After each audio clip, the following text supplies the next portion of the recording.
Doktif tidak merugikan masyarakat, bahkan sebaliknya. Difitnah katanya memeras 20M. Sampai sekarang tidak ada bukti.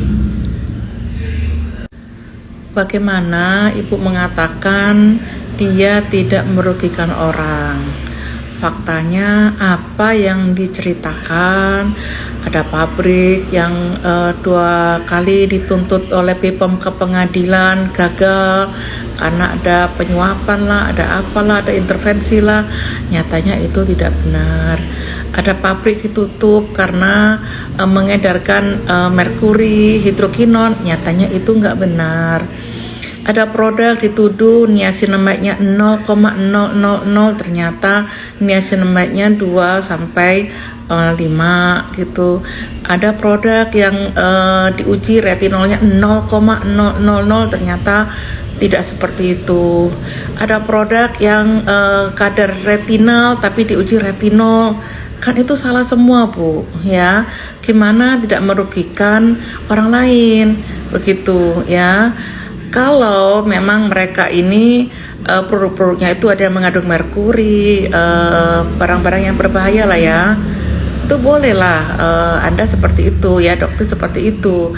Tapi kalau produk-produk itu sudah sesuai dengan BPOM ya, BPOM pun sudah mengatakan loh ya, influencer ini ya meresahkan gitu ya, menyampaikan berita ke masyarakat tidak pada semestinya atau tidak akurat dikatakan oleh BPOM seperti itu ya. Dan ini mengancam tidak saja si owner Bu ya, tetapi ini juga akan mengancam pekerjaan dari karyawan-karyawan sang owner begitu ya. Ini akan berdampak kepada lapangan kerja, berdampak kepada ekonomi rakyat Indonesia, semua itu berdampak ya.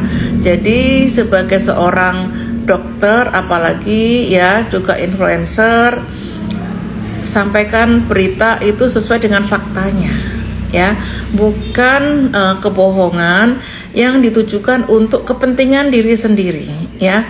Kita lihat Doktif itu memberitakan seperti itu kan semuanya bohong ya, menjelekkan produk orang ya, kemudian pangsa pasar di sosial media diarahkan semua ke akunnya seperti itu ya. Itu kan monopoli bisnis, di mana dia merusak nama baik brand tertentu yang menjadi top penjualan di sosial media, supaya pangsa pasar di sosial media itu ditarik ke akunnya. Ya itu kan kejahatan sosial media yang sangat berat. Sekarang semua owner-owner sudah mulai berani bicara ya, sudah mulai menguji lab-labnya, itu semua apa yang disampaikan dokter itu tidak benar ya. Dan faktanya sudah ada yang jadi tersangka karena sudah ada aliran dana ya yang mengalir ke salah satu rekening ya. Nah dokter sendiri saya rasa akan sulit lepas dari jerat pidana, karena ke belakang ini dokter akan banyak sekali tuntutan pencemaran nama baik dan pelanggaran undang-undang ITE ya.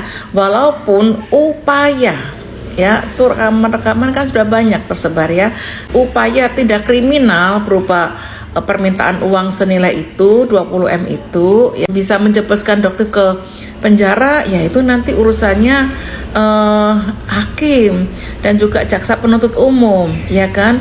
Tapi kalau orang yang ingin menyelamatkan rakyat ya, mengatasnamakan untuk membela, melindungi rakyat, harusnya nggak ada tuh permintaan senilai 20M itu nggak ada begitu ya. Kalau dia sampai ada, berarti kan sebenarnya itu dia untuk kepentingan diri sendiri. Tapi sayangnya Desember itu Dokter Resa ketemu dengan Dokter Janet, begitu ceritanya ya. Sehingga Dokter Janet tidak mengizinkan Dokter Resa itu untuk menuruti apa yang diminta oleh oknum tersebut begitu ya.